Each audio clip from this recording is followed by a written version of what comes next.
JKR അക്കാഡമിയിലേക്ക് എല്ലാവർക്കും ഒരിക്കൽ കൂടി സ്വാഗതം. ഫീമെയിൽ അസിസ്റ്റന്റ് പ്രിസൺ ഓഫീസർ പരീക്ഷയ്ക്ക് വേണ്ടിയിട്ട് തയ്യാറെടുക്കുന്ന ഉദ്യോഗാർത്ഥികൾക്ക് വേണ്ടിയുള്ള എല്ലാ ക്ലാസ്സുകളും നിങ്ങൾക്ക് ഈ ചാനലിലൂടെ ലഭ്യമാണ്. ക്ലാസ്സുകളെല്ലാം തന്നെ പ്ലേലിസ്റ്റിൽ അപ്ഡേറ്റ് ചെയ്യുന്നുണ്ട്. പുതുതായിട്ട് ജോയിൻ ചെയ്യുന്ന ഉദ്യോഗാർത്ഥികളെ സംബന്ധിച്ചിടത്തോളം പ്ലേലിസ്റ്റ് ക്ലിക്ക് ചെയ്താൽ ക്ലാസ്സുകളെല്ലാം തന്നെ നിങ്ങൾക്ക് ലഭ്യമാവുന്നതാണ്. അപ്പോൾ പരീക്ഷയ്ക്ക് ഇനി 8 ദിവസം കൂടിയേ ബാക്കിയുള്ളൂ അല്ലേ? അപ്പോൾ അതുകൊണ്ട് തന്നെ വളരെ പെട്ടെന്ന് തന്നെ കാര്യങ്ങളെല്ലാം തന്നെ കൃത്യമായിട്ട് പഠിക്കേണ്ടതായിട്ടുണ്ട്. വളരെ കുറച്ച് സമയം മാത്രമേ നമുക്കുള്ളൂ. അതുകൊണ്ട് തന്നെ ഏറ്റവും പ്രധാനപ്പെട്ട ക്ലാസ്സുകളാണ് ഞാൻ നിങ്ങളിലേക്ക് എത്തിക്കുന്നത്.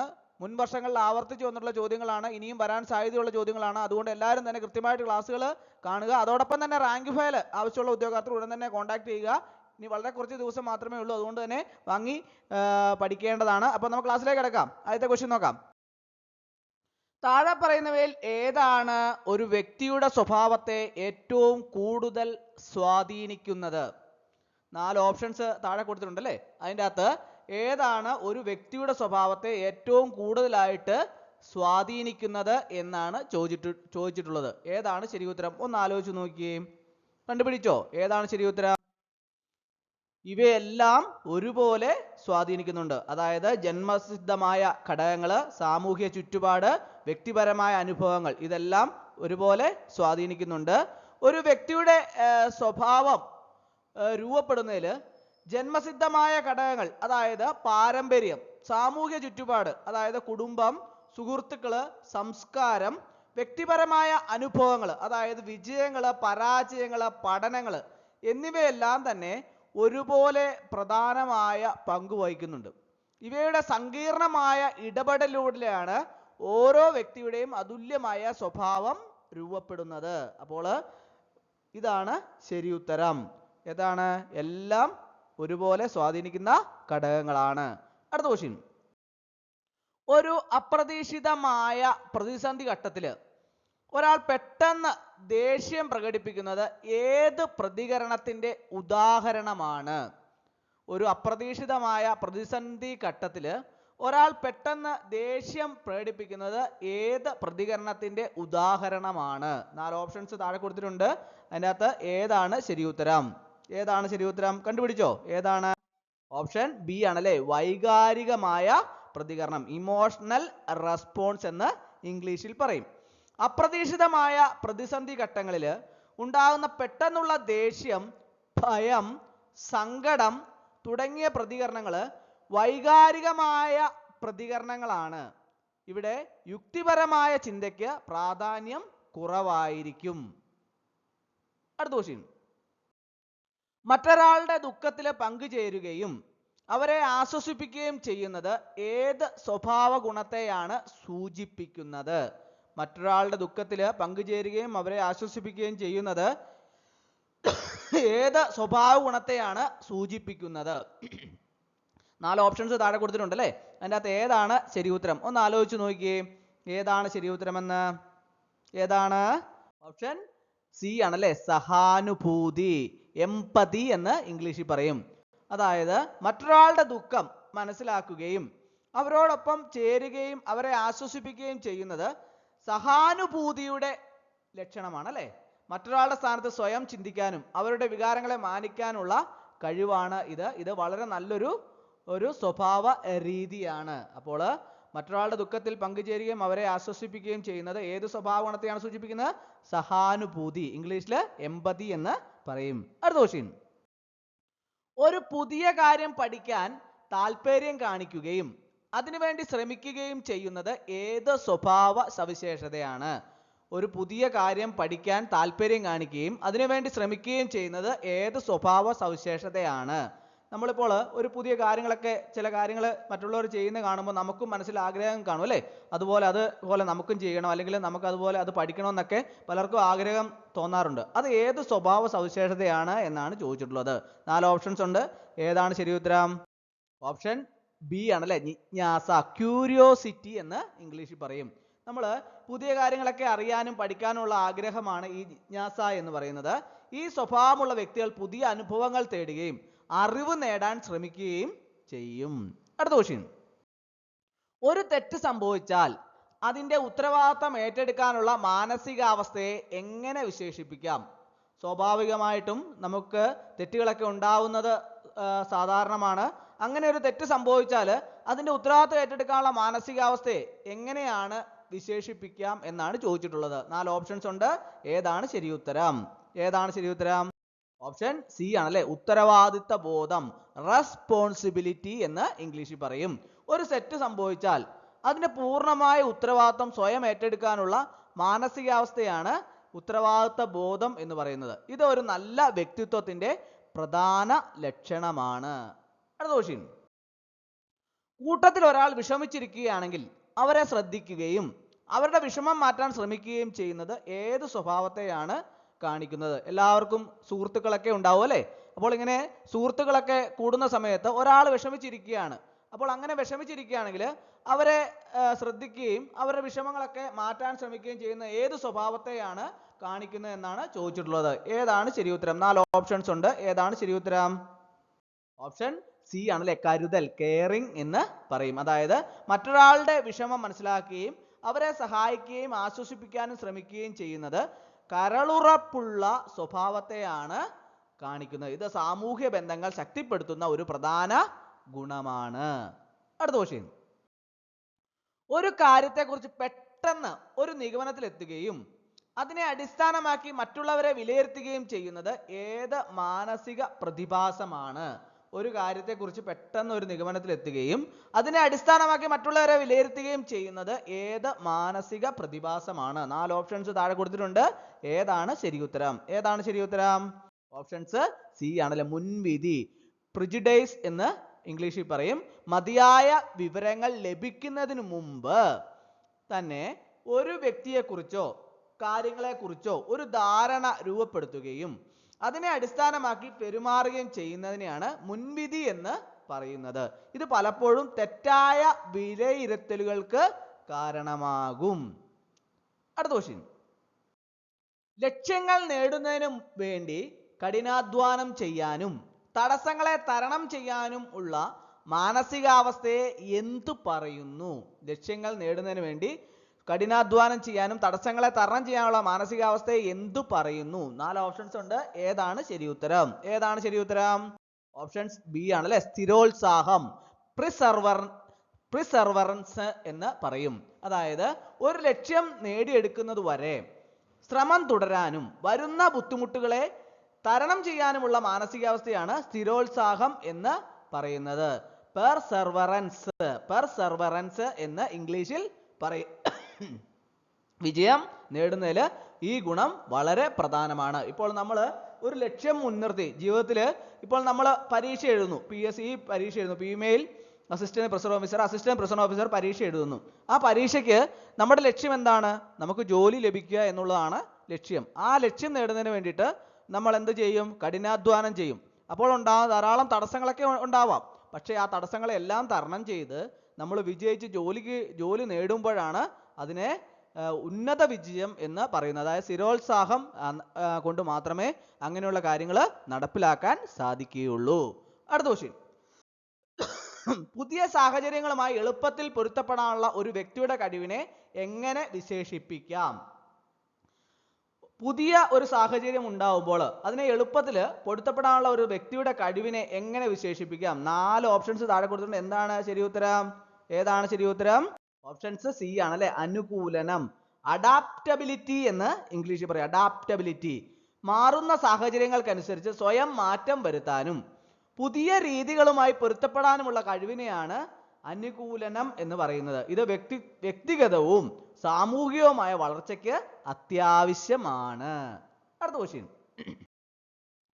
സ്വന്തം താല്പര്യങ്ങൾ മാത്രം പരിഗണിക്കുകയും മറ്റുള്ളവരുടെ ആവശ്യങ്ങളെ അവഗണിക്കുകയും ചെയ്യുന്ന സ്വഭാവത്തെ എന്തു വിളിക്കാം?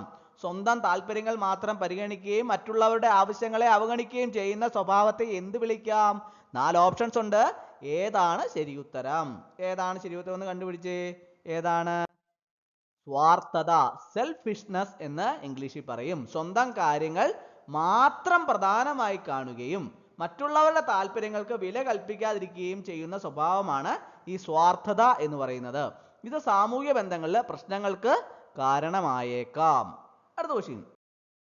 ഒരു വ്യക്തിക്ക് തൻ്റെ കഴിവുകളിൽ ശക്തിയിലും ഉള്ള വിശ്വാസത്തെ എങ്ങനെ പറയാം?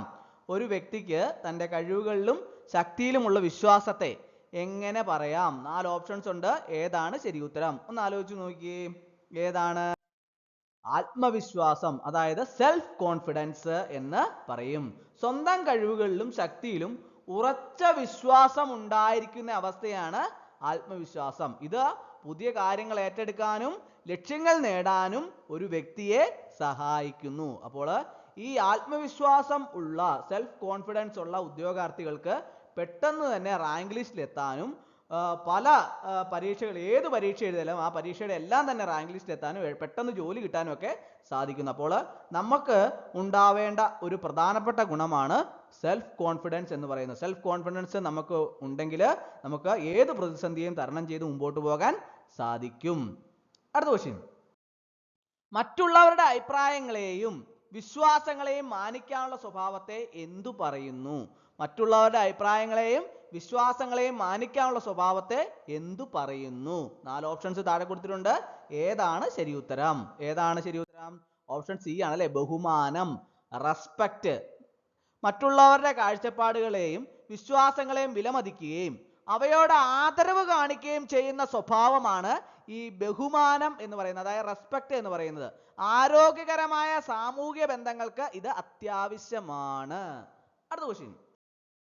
പെട്ടെന്നുള്ള പ്രകോപനങ്ങൾക്ക് വഴങ്ങുകയും വികാരങ്ങളെ നിയന്ത്രിക്കാൻ കഴിയാതെ വരികയും ചെയ്യുന്ന അവസ്ഥയെ എങ്ങനെ വിശേഷിപ്പിക്കാം? പെട്ടെന്നുള്ള പ്രകോപനങ്ങൾക്ക് വഴങ്ങുകയും വികാരങ്ങളെ നിയന്ത്രിക്കാൻ കഴിയാതെ വരികയും ചെയ്യുന്ന അവസ്ഥയെ എങ്ങനെ വിശേഷിപ്പിക്കാം? 4 ഓപ്ഷൻസ് താഴെ കൊടുത്തിട്ടുണ്ട്. ഏതാണ് ശരി ഉത്തരം? ഏതാണ് ശരി ഉത്തരം? ഓപ്ഷൻസ് സി ആണ് അല്ലെ, വികാരക്ഷോഭം, ഇറിറ്റബിലിറ്റി എന്ന് ഇംഗ്ലീഷിൽ പറയും. ചെറിയ കാര്യങ്ങൾ പോലും പെട്ടെന്ന് ദേഷ്യം വരികയും വികാരങ്ങളെ നിയന്ത്രിക്കാൻ ബുദ്ധിമുട്ടുണ്ടാവുകയും ചെയ്യുന്ന അവസ്ഥയാണ് വികാരക്ഷോഭം എന്ന് പറയുന്നത്. അടുത്ത ക്വസ്റ്റ്യൻ. ഒരു കൂട്ടം ആളുകൾ ഒരു പൊതുവായ ലക്ഷ്യത്തിനായി ഒന്നിച്ചു പ്രവർത്തിക്കുന്നതിനെ എന്തു പറയുന്നു? ഒരു കൂട്ടം ആളുകൾ ഒരു പൊതുവായ ലക്ഷ്യത്തെ ഒന്നിച്ചു പ്രവർത്തിക്കുന്നതിന്, ഒരു പൊതുവായ ലക്ഷ്യത്തിനായിട്ട് ഒന്നിച്ചു പ്രവർത്തിക്കുന്നതിന് എന്താണ് പറയുന്നത്? 4 ഓപ്ഷൻസ് ഉണ്ട്. ഏതാണ് ശരി ഉത്തരം? ഏതാണ്?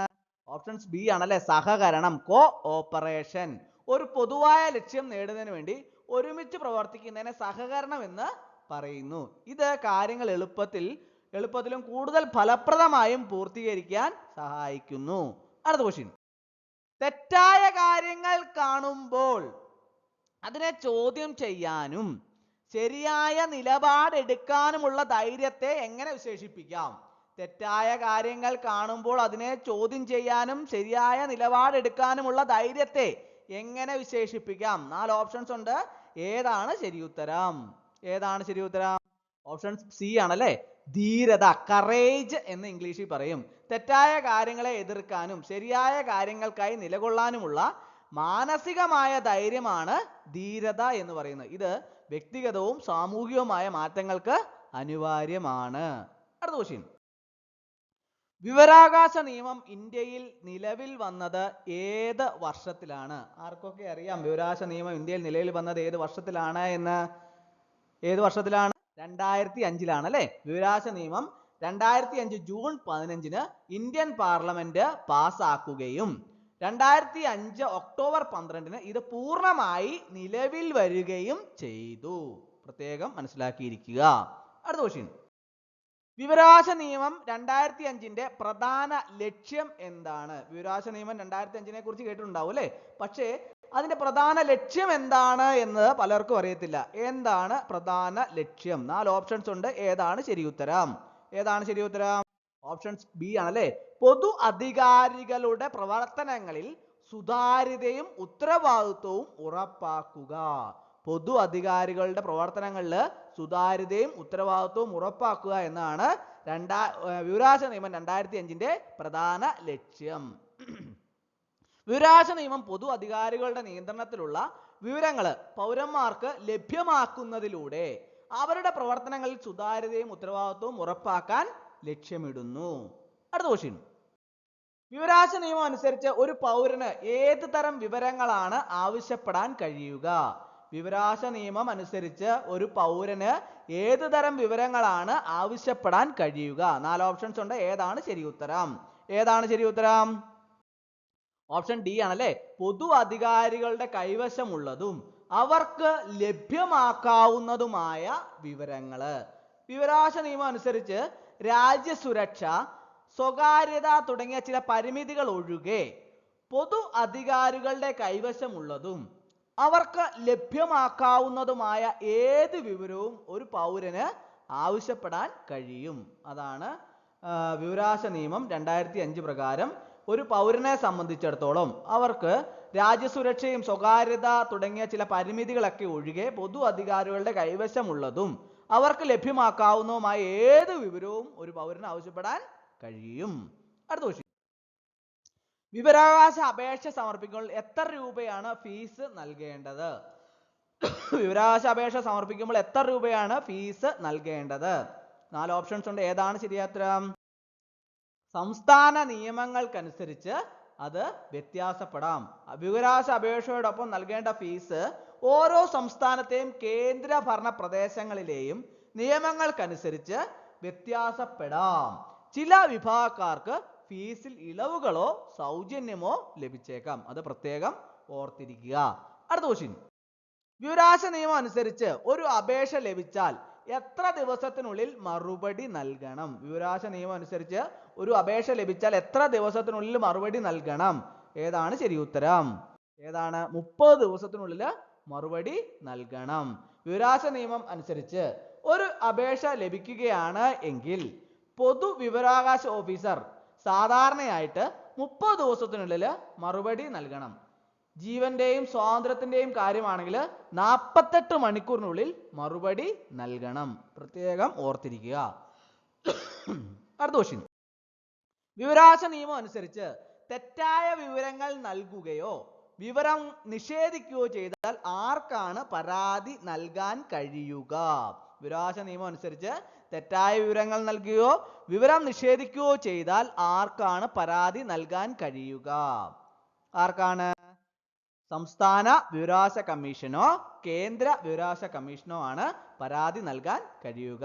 വിവരാവകാശ നിയമം അനുസരിച്ച് പൊതു വിവരാവകാശ ഓഫീസർ തെറ്റായ വിവരങ്ങൾ നൽകുകയോ വിവരം നിഷേധിക്കുകയോ ചെയ്താൽ അപേക്ഷകന് സംസ്ഥാന വിവരാവകാശ കമ്മീഷനോ, അതായത് സംസ്ഥാന വിഷയങ്ങളിൽ സംസ്ഥാന വിവരാവകാശ കമ്മീഷനോ അല്ലെങ്കിൽ കേന്ദ്ര വിഷയങ്ങളിൽ കേന്ദ്ര വിവരാവകാശ കമ്മീഷനോ പരാതി നൽകാവുന്നതാണ്. അടുത്ത ക്വസ്റ്റ്യൻ. താഴെ പറയുന്നവയിൽ ഏതാണ് വിവരാവകാശ നിയമത്തിന്റെ പരിധിയിൽ വരുന്നത്? താഴെ പറയുന്ന 4 ഓപ്ഷൻ്റെ അകത്ത് ഏതാണ് വിവരാവകാശ നിയമത്തിന്റെ പരിധിയിൽ വരുന്നത്? ഏതാണ് ശരി ഉത്തരം? ഓപ്ഷൻ സി ആണല്ലേ, സർക്കാർ നിയന്ത്രണത്തിലുള്ള സ്ഥാപനങ്ങള്. വിവരാവകാശ നിയമം പ്രധാനമായും സർക്കാർ വകുപ്പുകള്, പൊതുമേഖലാ സ്ഥാപനങ്ങള്, സർക്കാർ ധനസഹായം ലഭിക്കുന്ന സ്ഥാപനങ്ങൾ തുടങ്ങിയ പൊതു അധികാരികളുടെ പ്രവർത്തനങ്ങളുമായി ബന്ധപ്പെട്ട വിവരങ്ങൾക്ക് ബാധകമാണ്. അടുത്ത ക്വസ്റ്റ്യൻ. വിവരാവകാശ നിയമത്തിലെ ഏത് വകുപ്പാണ് ചില വിവരങ്ങൾ വെളിപ്പെടുത്തുന്നതിൽ നിന്ന് ഒഴിവാക്കിയിരിക്കുന്നത്? വിവരാവകാശ നിയമത്തിലെ ഏത് വകുപ്പാണ് ചില വിവരങ്ങൾ വെളിപ്പെടുത്തുന്നതിൽ നിന്ന് ഒഴിവാക്കിയിരിക്കുന്നത്? വകുപ്പ് 4 എണ്ണം കൊടുത്തിട്ടുണ്ട്. ഏതാണ് ശരി ഉത്തരം? ഏതാണ്? വകുപ്പ് 8 ആണ് അല്ലെ. വിവരാവകാശ നിയമത്തിലെ വകുപ്പ് 8 ചില പ്രത്യേക വിവരങ്ങൾ വെളിപ്പെടുത്തുന്നതിൽ നിന്ന് ഒഴിവാക്കിയിരിക്കുന്നു. ഏതാണ് അതൊക്കെ? രാജ്യസുരക്ഷ, അന്താരാഷ്ട്ര ബന്ധങ്ങള്, വാണിജ്യ രഹസ്യങ്ങള്, വ്യക്തിഗത സ്വകാര്യത തുടങ്ങിയ കാര്യങ്ങൾ ഇതില് ഉൾപ്പെടുന്നു. അടുത്ത ക്വസ്റ്റ്യൻ. കേന്ദ്ര തലത്തിലുള്ള വിവരാവകാശ കമ്മീഷനിലെ അംഗങ്ങളെ നിയമിക്കുന്നത് ആരാണ്? കേന്ദ്ര തലത്തിലുള്ള വിവരാവകാശ കമ്മീഷനിലെ അംഗങ്ങളെ നിയമിക്കുന്ന ആരാണ്? 4 ഓപ്ഷൻസ് ഉണ്ട്. ഏതാണ് ശരി ഉത്തരം? ഓപ്ഷൻ എ ആണല്ലേ, രാഷ്ട്രപതി ആണല്ലേ. കേന്ദ്ര വിവരാവകാശ കമ്മീഷനിലെ മുഖ്യ വിവരാവകാശ കമ്മീഷണറെയും മറ്റ് കമ്മീഷണർമാരെയും നിയമിക്കുന്നത് രാഷ്ട്രപതിയാണ്. അടുത്ത ക്വസ്റ്റ്യൻ. വിവരാവകാശ നിയമം പൗരന്മാരെ എങ്ങനെ ശാക്തീകരിക്കുന്നു? വിവരാവകാശ നിയമം പൗരന്മാരെ എങ്ങനെ ശാക്തീകരിക്കുന്നു? 4 ഓപ്ഷൻസ് ഉണ്ട്. ഏതാണ് ശരി ഉത്തരം? ഏതാണ്? ഓപ്ഷൻ സി ആണല്ലേ, സർക്കാർ പ്രവർത്തനങ്ങളെ കുറിച്ച് അറിയാനും ചോദ്യം ചെയ്യാനും അവസരം നൽകുന്നു.